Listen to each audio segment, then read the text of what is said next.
하박국 3장 16절부터 읽겠습니다. 내가 들었으므로 내 창자가 흔들렸고 그 목소리로 인하여 내 입술이 떨렸도다. 무리가 우리를 치러 올라오는 환난 날을 내가 기다림으로 내 뼈에 썩이는 것이 들어왔으며 내 몸은 내 처소에서 떨리는도다. 비록 무화과 나무가 무성치 못하며 포도나무에 열매가 없으며 감람나무에 소출이 없으며 밭에 식물이 없으며 우리의 양이 없으며 외양간에 소가 없을지라도 나는 여호와를 인하여 즐거워하며 나의 구원의 하나님을 인하여 기뻐하리로다. 주 여호와는 나의 힘이시라. 나의 발을 사슴과 같게 하시사 나로 나의 높은 곳에 다니게 하시리로다. 이 노래는 영장을 위하여 내 수금에 맞춘 것이라. 19절까지 읽었습니다.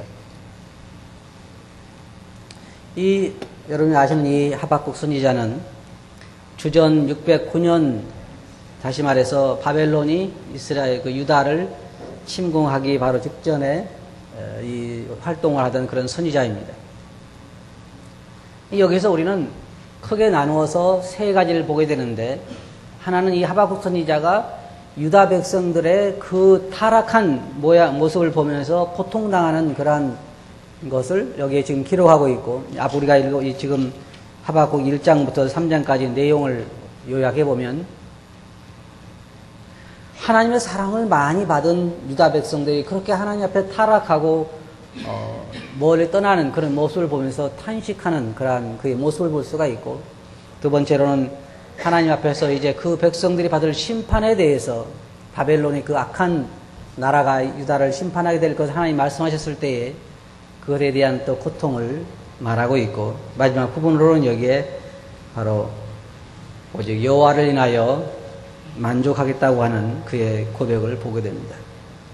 저는 오늘 이 말씀을 통해서 하박국의 기쁨이라고 하는 주제를 가지고 말씀을 드리기를 원하는데, 사실 사람이 기뻐할 수 있는 환경은 그렇게 많지 않습니다. 여기 지금 하박국이 당하는 이 환경도 보면 결코 그렇게 기뻐할 수 있는 환경이 아닙니다. 만족해 할 수 있는 환경이 아니에요. 근데 그는 여기에서 오직 여호와로 인하여 그가 만족하겠다고 하는 고백을 하고 있는데, 역시 우리도 여기에서 좋은 교훈을 배울 수 있다고 생각을 합니다.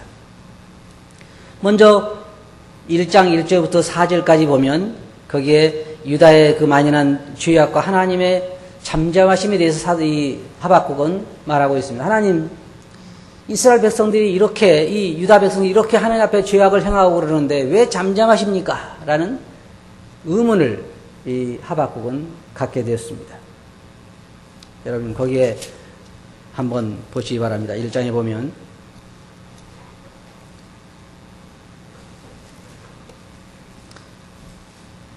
3절에 보면 어찌하여 나로 간악을 보게 하시며 폐역을 목도하게 하시나이까? 라고 그는 이렇게 말하고 있고, 왜 이러한 죄악을 행하는데 잠잠히 계시냐고 그는 말하고 있습니다. 여호와여, 내가 부르짖어도 주께서 듣지 아니하시나니 어느 때까지니까 내가 강포를 인하여 외쳐도 주께서 구원치 아니하시나이다. 그리고 그게 바로 1절부터 2절까지 말하고 있고, 또한 이러므로 율법이 해이하고 공의가 아주 시행되지 않는다고 말하고 있습니다. 지금 우리가 살고 있는 이 세상에도 많은 사람들이 이 죄악으로 인하여 고통 가운데 있습니다. 사도 바울이 말한 것처럼 탄식 가운데서 정말 몸의 구속을 기다리고 있습니다. 근데 문제는 여기에 하박국 선지자가 말하는 것처럼 그렇게 죄악이 행해지고 있는데도 하나님은 못 본 채 하고 계신다는 것입니다. 이번에 뉴스를 들으니까 어떤 사람이, 어떤 여자아이가 탤런트가 되고 싶어서 돈을 사용하는데 2천만 원을 빚을, 사채를 빌려가지고 썼는데 그것 때문에 60억짜리 재산을 뺏겼다고 그래요. 생각해 보세요.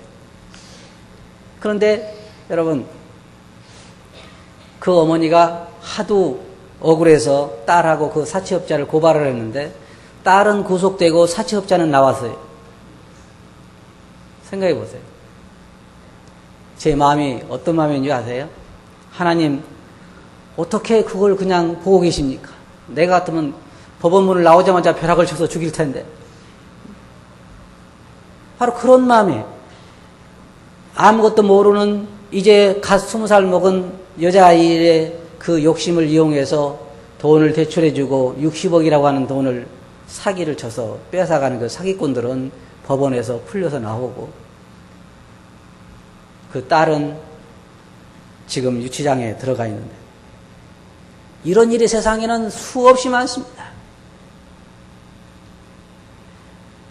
여러 가지 성적인 범죄, 도박, 사기꾼, 절도, 살인, 이런 세상이 지금 되어진 걸 보면요, 정말 하나님 왜 잠잠하고 계십니까? 라고 하는 이 하박국의 고백이 철로 나옵니다. 많은 사람들이 하나님을 대적하고 죄악을 행하고 그러면서도 하나님에 대해서 비방하고, 그런데 왜 하나님 잠잠해 계시는지 우리가 때때로 이 하박국 같은 그런 심정을 토할 때가 있어요. 하나님 왜 잠잠히 계십니까? 도대체 어떤 사람들 보면요, 그 양심인지 아닌지 모르겠어요. 어떻게 하면 사람이 양심이 마비되어 저렇게까지 양심이 마비될 수 있을까? 또 어떤 나라는 요즘, 우리나라도 요즘 올해 특별히 더웠죠. 앞으로 우리가 어떤 일기가 될지는 몰라요. 아프리카 지역은 너무너무 가물어서 지금 벌써 수십 년째 비가 오지 않아서 사람들이 흙탕물을 구하기 위해서 수킬로를 가야 돼요. 그 흙탕물을 마시고 가축이 말라 죽고 사람이 목말라 죽고, 그런 걸 보면서 주님 왜 세상이 이렇게 고통 가운데 있어야 됩니까? 언제까지입니까? 이게 하박국 선지자 그래요. 언제까지입니까? 주님 언제까지 이래야 됩니까? 언제까지 그냥 가만히 계시겠습니까? 왜 죄악을 눈 감아 보십니까? 이 백성이 하나님의 죄악을 행하는데 왜 그냥 보고만 계십니까? 하는 것이 하박국 선지자의 고백이었어요. 지금도 세상 그렇습니다. 우리 주위에서 일어난 일도 그래요. 사람들을 약탈하고 사기치고 그런 걸 보면 정말 하나님 왜 잠잠히 계시는지 알 수가 없습니다. 그리고 여기 보면 하박국이 그렇죠. 내가 성루에 서리라. 주께서 뭐라고 내게 말씀하시느니 내가 기다리고 기다리리라. 그래서 그는 기다려야 돼. 하나님께서 뭐라고 말씀하시냐면 바벨을 통해서 유다를 징벌하시겠다고 이야기하셨습니다. 그러니까 이제 이 하박국의 고민은 뭐냐면, 하나님 어떻게 더 악한 자가 더 선한 자를 칠 수가 있습니까? 그것이 이제 두 번째 이 하박국의 고민입니다. 선한 자도 아니고 유다보다 더 악한 자가 어떻게 유다 백성들을 그렇게 잔인하게 살해하고 죽일 수 있겠습니까? 하나님께서 하박국이 하나님 어찌하여 이 죄악을 눈감아 보십니까? 어찌해 사람들이 불의함을 그냥 놔두고 보십니까? 죄를 행하는데 왜 그냥 놔두십니까? 라고 이야기했을 때 하나님께서는 분명하게 내가 심판을 하겠다고 이야기했습니다. 이것을 분명하게 기록하라. 달려가면서 읽을 수 있게 기록하라. 내가 분명히 사람들의 잘못에 대해서 심판하겠다. 모든 사람들의 죄악된 생활에 대해서 하나님은 분명하게 심판하실 것입니다. 여러분이 창세기에서부터 요한계시록까지 성경의 모든 기록을 한번 살펴보세요. 죄악이 심판받지 않은 곳은 한 곳도 없습니다. 모든 죄가 다뤄졌습니다. 하나님은 절대로 죄를 눈감아 주시는 분이 아닙니다. 은밀하게 지은 죄라든지 공개적으로 지은 죄라든지 모든 죄에 대해서 하나님은 그 대가를 받으리라고 말씀하셨어요. 신약성경에 뭐라고 했습니까? 누구든지 심는 대로 거두리라. 하나님을 만원히 여기지 말라. 하나님은 눈 감아주는 분이 아닙니다. 모든 것을 다 심는 대로 거두는 것입니다. 자기가 행한 대로 받는 거예요. 그게 하나님의 심판이에요. 이 땅에 있는 동안에 받든지 하늘나라에 가서 받든지 하나님 앞에 가서 받든지 이 땅에 있는 동안에 받든지 모든 죄악에 대해서는 심판을 받게 되어 있습니다. 하나님께서 분명하세요. 달려가면서도 크게 읽을 수 있게 크게 기록하라. 분명히 내가 세상을 심판하겠다. 우리도 우리 죄악이 우리에 대해서 그렇게 기다리고 있었지만 우리 주님의 은혜로 십자가의 대속으로 우리는 모든 죄를 사함받은 용서함받은 행복한 자들입니다. 그러나 예수 그리스도에게 나오지 않은 모든 사람들의 죄는 그들이 지은 그대로 심판을 받을 수밖에 없습니다. 하박국의 두 번째 질문 조금 전에 말씀드린 것처럼 하나님 그런데 심판하신 건 좋은데 어떻게 더 악한 자를 통해서 심판할 수 있습니까? 성경에 여러분 보면 어떨 때는 그 심판, 하나님의 심판이 하늘로부터 직접 내려온 경우도 있습니다. 여러분이 출애굽기 같은 거 읽어보면 땅이 갈라져서 사람들이, 거역한 사람들이 땅 속으로 이렇게 들어가든지 아니면 벼락을 맞든지 불에 타서 죽든지 병이 걸려 죽든지 하나님께로부터 직접적인 그런 심판을 받는 경우도 있지만 그렇지 아니하고 다른 민족을 통해서 심판받는 경우도 있습니다. 하나님께서 이스라엘 백성들을 심판하실 때 때로는 애굽을 이용하시고 때로는 바벨론을 이용하시고 이렇게 다른 나라를 통해서 그들을 침공하도록 그렇게 하시는데, 예를 들어서 가나안 땅 백성들이 하나님 앞에서 정말 큰 범죄 가운데 생활했을 때 하나님 이스라엘 백성들을 준비해서 가나안 땅의 사람들을 진멸하게 하셨습니다. 누구와도 계약하지 말고 모든 남녀를 포함해서 모든 아이들까지 다 죽이라 그랬습니다. 왜냐하면 그들은 하나님 앞에 죄인들이었기 때문입니다. 죄는 그냥 용서되지 않습니다.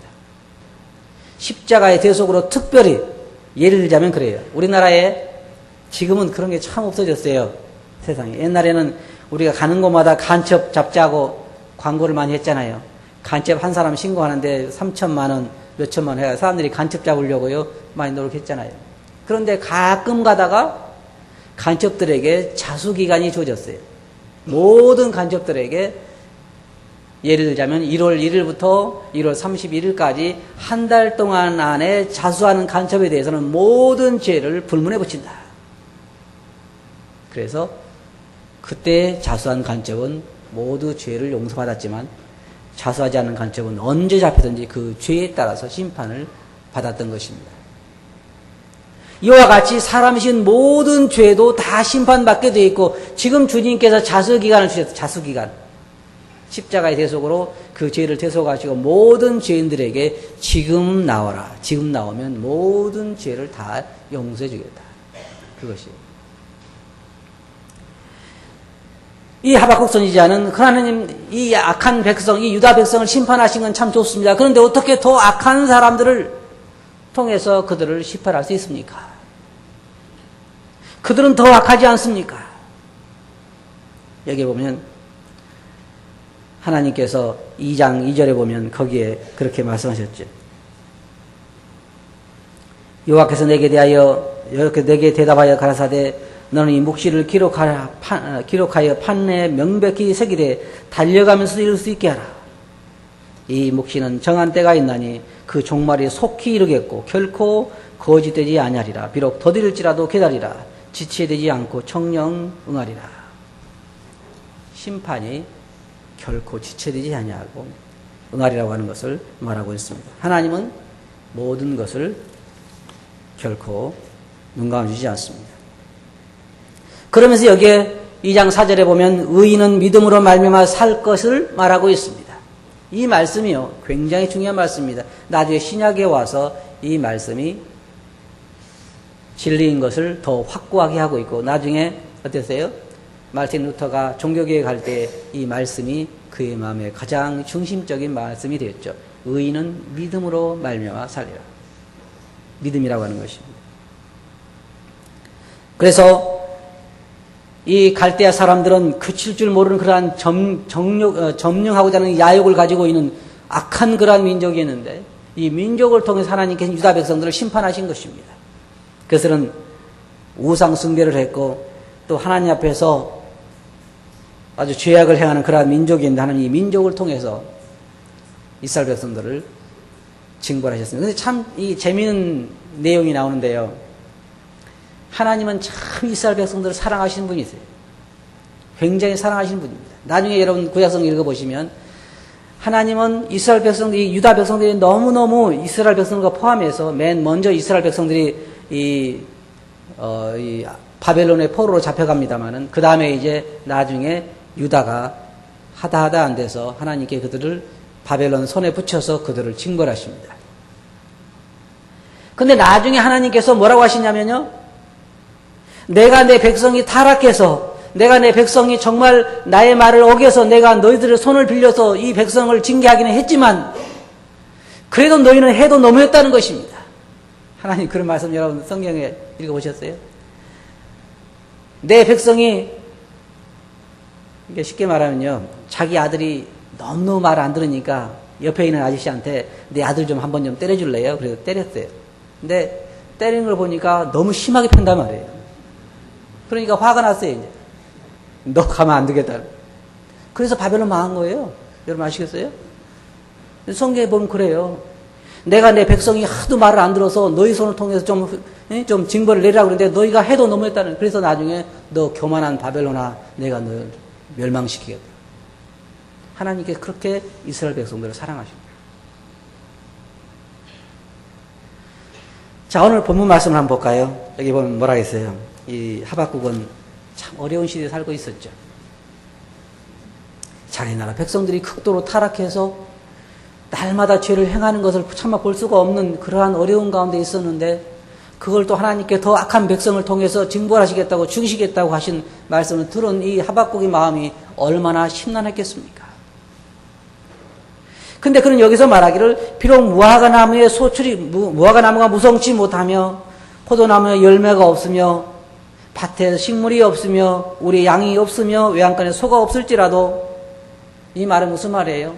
나에게 아무런 재물이 없을지라도 하는 말이죠.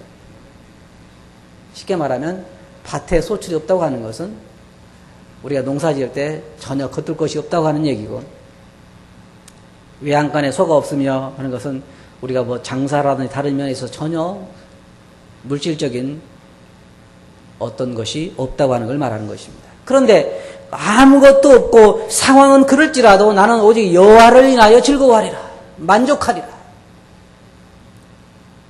어떻게 하박국 선지자는 그런 환경 가운데서 오직 여호와로 인하여 만족하겠다고 할 수 있었을까요? 그것은 우리가 첫째로 하나님이 어떤 분인가를 알지 못하면 우리가 하나님으로 만족할 수 없습니다. 여러분 신약 성경을 보면 창세기부터 요한계시록까지 수많은 사람들이 오직 나는 여호와로 인하여 만족하겠다고 하는 말을 하고 있습니다. 많은 우리가 여러분 다윗이 기록한 많은 시편 보면 시편에 뭐라고 말하고 있습니까? 여호와는 나의 목자시니 내가 부족함이 없으리로다. 또 여호와는 나의 반석이시요 나의 산성이시요 나의 피할 바이시요 여호와는 나의 모든 것 되신다고 많은 시편 기자들이 외치고 있습니다. 하나님을 가까이 섬겼던 많은 사람들이 동일하게 하는 말이 뭐냐면 여호와 안에서만 하나님으로만 만족할 수 있다고 하는 것입니다. 구약에 있는 많은 사람들이 오직 여호와의 재물이 얼마나 많으냐, 얼마나 몸이 건강하냐 안 하냐 하는 것보다, 내가 얼마나 세상에 행복하게 사느냐 하는 것보다 가장 중요한 게 뭐냐, 그들에게서 그들의 고백이 뭐냐, 오직 여호와로 인하여 나는 만족했다고 하는 말입니다. 수많은 사람들의 고백이 그렇습니다. 어떻게 여호와로만 만족할 수 있을까요? 저는 여러분들이 이스라엘 백성들이 애굽에서 나와가지고 가나안 땅에 들어가서 땅을 다 나누었죠. 12지파가 나누는데 한 지파에게만 땅을 나누지 않았습니다. 4지파죠. 그러면서 그 4지파에게 하나님 뭐라고 말씀하셨냐면 여호와가 너의 기업이다 그랬습니다. 여호와가 너의 기업이다 그랬는데 다른 민족들에게는 다 주었습니다. 제주도를 주고 전라도를 주고 강원도를 주고 경기도를 주고 충청도를 주고 다 부족마다 땅을 나눠주는데 오직 4지파에게만은 너의 이 재산은 여호와다. 만족하십니까? 여러분 만족하십니까? 아무도 만족한 사람이 없어요. 차라리 땅이 더 좋잖아요. 여러분들의 자손을 다 불러놓고 큰아들에게는 야 너는 저 오산에 있는 저 5층짜리 빌딩을 너에게 유산으로 준다. 큰아들이 참 좋아하겠죠. 둘째 아들 불러가지고 너는 저 서울에 있는 그 가게를 너에게 준다. 막내에게 아버지가 불러서 너는 여호와를 내가 너에게 선물로 준다. 만족하시겠죠? 그런데 여러분은 정말로 여호와로 만족하십니까? 근데 사실요, 자, 만약에 아버지가 셋을 불러가지고 오산에 5층짜리 빌딩, 서울의 가게, 여호와 이 셋 중에 하나를 택하라 그러면 누구 뭘 택하겠어요? 어느 것이 제일 인기 있을 것 같습니까? 아마 제일 맨 마지막 남는 게 여호와지 않겠어요? 왜 그래요? 하나님을 모르기 때문입니다. 하나님을 모르기 때문에. 사람은 다 마찬가지입니다. 하박국이나 레위인이나 모든 사람들의 99%는 다 마찬가지. 보이지 않는 하나님보다는 보이는 물질이 더 좋고, 보이지 않는 하나님을 의지하는 것보다는 보이는 사람이 돕는다고 하는 약속이 더 확실해 보이고, 여호와보다는 내 앞에 쌓여있는 물질이 훨씬 더 신뢰감이 가는 것입니다. 그런데도 이들은 고백하기를 여호와로만 나는 만족할 수 있겠다고 하는 것입니다.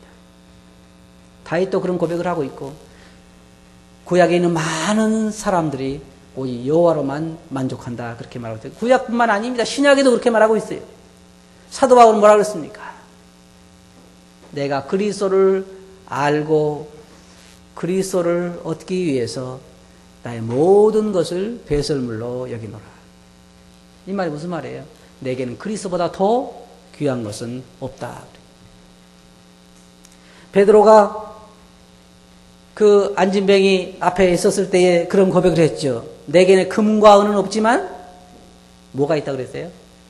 내게 있는 예수 그리스도의 이름으로 명하노니 걸어라. 자, 구약에부터 신약까지 사람들은 그 마음속에 여호와가 있는 것으로, 하나님을 섬기는 것으로, 하나님이 자기 아버지 되는 것으로, 그것으로 만족할 수 있다고 고백을 했습니다.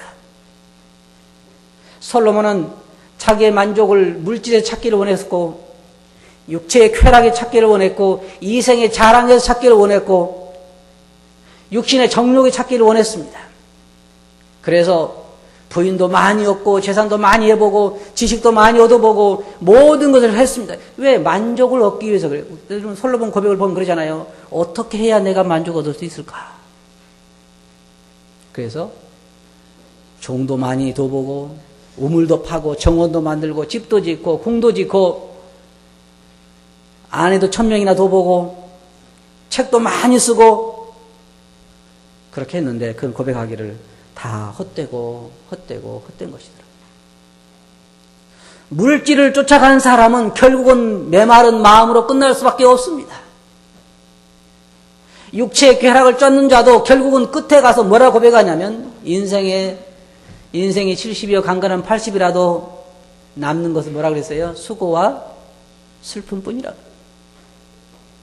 그런데 하나님 안에서는 만족을 누릴 수가 있습니다. 주님께서 그러셨잖아요. 수고하고 무거운 짐자들아 다 내기로라. 내가 너희를 쉬게 하리라. 주님이 그렇게 말씀하셨어요. 내가 너희에게 평안을 주노니 내가 주는 평안은 세상이 주는 것 같지 아니하리라. 목마른 자는 다 내게로 와라. 내가 오는 자는 그 속에서 생수가 솟아나리라 그랬어요. 내가 주를 먹는 자는 주는 물을 먹는 자는 그 속에 생수가 계속에 올라오는 거예요. 그것이 만족이, 진정한 만족이에요. 성경에 또 뭐라고 했냐면요. 그 속에서 기쁨이 넘쳐나리라고 말하고 있습니다. 내가 온 것은 양들에게 생명을 주고 더 풍성히 얻게 하는 것이다. 그래, 하나님 안에서만 진정한 만족이 있는 것입니다. 물질의 소출에, 여기 있는 것처럼 무화과 나무의 소출이 풍성해서 기쁨이 있는 것이 아니고, 또한 여기 있는 것은 밭에 소출이 있어서 외양간에 소가 있어서 기쁨이 있는 것이 아니라 그런 말하기를 여호와로 인하여 나는 만족하겠다. 여호와를 인하여 즐거워하며 나의 구원의 하나님을 인하여 기뻐하리로다. 왜냐하면 여호와는 나의 힘이시며 나의 방패시며 나의 피할 바위시며 나의 지혜시며 나의 모든 생명이 되시며 나의 구원자라고 하는 고백이 있기 때문입니다. 그래서 하나님 안에서만 진정한 기쁨과 만족이 있는 것입니다. 이 하박국 선지의 고백이 우리의 고백이 되어야 하는 것입니다. 다윗이 시편 23편에서 그랬잖아요. 그런 고백을 하고 있잖아요. 하나님이 나의 목자시기 때문에 내가 부족함이 없으리로다. 내 평생에 주의 선하심과 인자하심이 정녕 나를 따르리니 내가 여호와 집에 영원히 거리로다. 성경에는 이와 같이 하나님으로만 인하여 만족하는 많은 사람들의 고백이 나옵니다. 나라가 적군에게 짓밟히고 망하게 된 상황에서도 또한 각처에서 난무하는 죄악들을 보는 그런 상황에서 경제적으로 극히 어려운 그런 상황에서 그는 여호와로 인하여 만족하겠다고 하는 고백을 하였습니다. 자, 결론적으로 말씀드려서 오늘날 우리가 처한 상황을 한번 생각해 봅시다. 어느 곳 하나 봐도 즐거워할 일이 별로 없습니다. 경제적으로 점점 어려워져 가고 직장 생활에도 너무너무 힘들고 먹고 살기 너무 힘들고 집안을 봐도 그렇고 밖을 봐도 그렇고 주위의 사람들을 봐도 그렇고 날마다 텔레비에서 나오고 신문에 나오는 뉴스들은 어떻습니까? 즐거워할 일이 있어요? 즐거워할 일이 별로 없습니다. 누가 누구를 죽이고 누가 누구를 약탈하고 전국을 노름판을 만들고 이제는요 뉴스도 듣기 싫어요. 그렇잖아요? 너무너무 그냥 죄악된 세상이 많이 만연하기 때문에. 그런데 우리 만족할 수 있을까요? 보이는 건 하나도 좋아 보이는 것이 없는데 우리가 만족할 수 있을까요? 주님 안에서 주님으로만 만족할 수 있는 것입니다. 그 주님은 하박국이 보면서 나는 여호와로 인하여 기뻐하려다고 한 그 하나님이 우리의 아버지시고 동일하게 우리의 모든 걸 주관하신 분이기 때문에 우리는 주님 안에서 하나님 안에서 그분으로만 만족하고 그분을 안에서 기뻐할 수가 있습니다. 사도 바울은 위의 것을 생각하고 땅의 것을 생각하지 말라 그랬어요. 그래야 기뻐할 수 있어요. 누가 말한 것처럼 실망하려거든 주위를 보고 주위의 환경, 직장생활 옆에 환경을 보면 실망할 수밖에 없어요. 실망하려거든 환경을 보고 절망하려면 누구를 바라는 줄 아세요? 자신을 보고 절망하려면 자신을 보고 여러분 안에 한번 들여다보세요. 뭐가 있어요? 절망할 수밖에 없어요. 힘을 얻으려면 주님을 바라보라. 저는 그 말이 참 진리라고 생각합니다.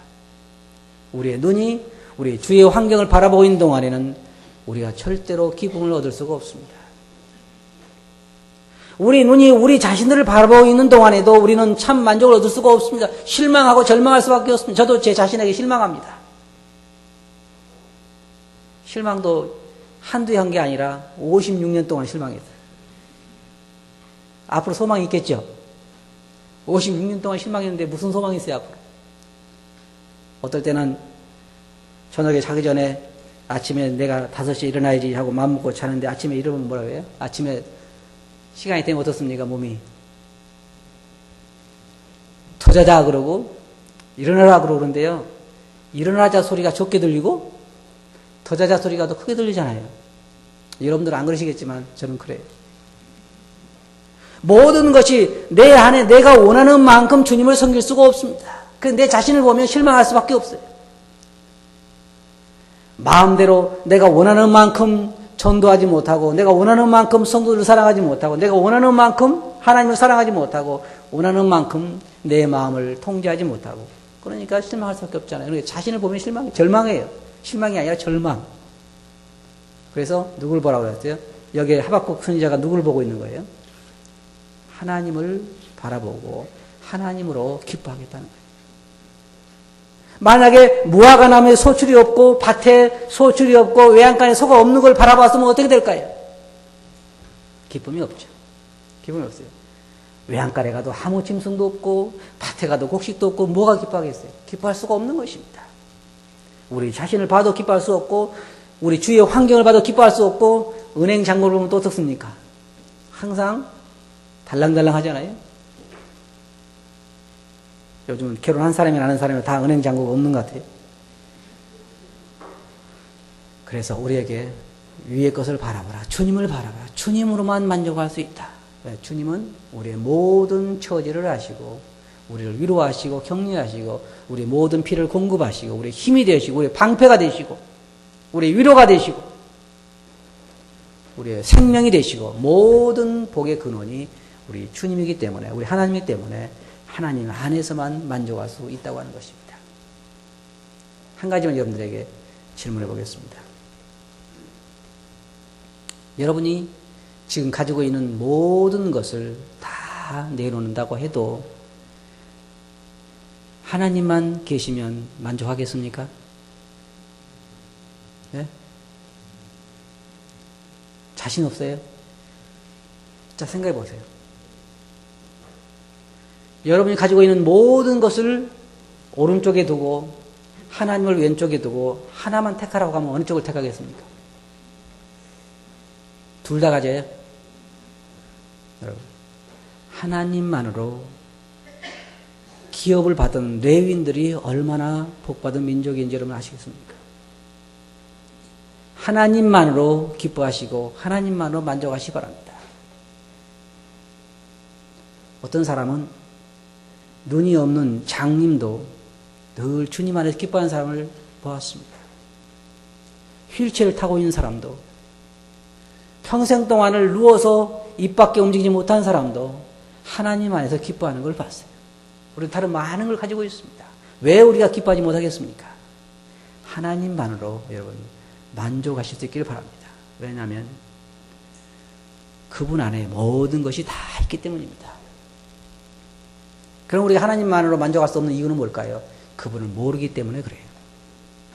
그분이 어떠한 분이며 그분이 어떠한 걸 우리에게 해주셨으며 또 앞으로 어떤 걸 우리를 하실 것인가 하는 걸 잘 모르기 때문에 그분만으로 만족할 수 없는 것입니다. 그러나 우리 눈을 열어서 사도 바울이 에베소서 1장에서 하는 것처럼 우리 마음의 문을 열어서 우리 눈을 열어서 하나님이 우리를 위해서 어떤 것을 하셨으며 또 어떤 것을 하실 것이며 앞으로 우리의 어떤 걸 준비하시는가 우리가 보게 되고 알게 된다고 하면 우리는 그분 안에서만 만족할 수 있습니다. 그럼 여러분 하나님에게 마음을 두시고 위의 것을 바라보시 바랍니다. 그렇게 하시겠어요?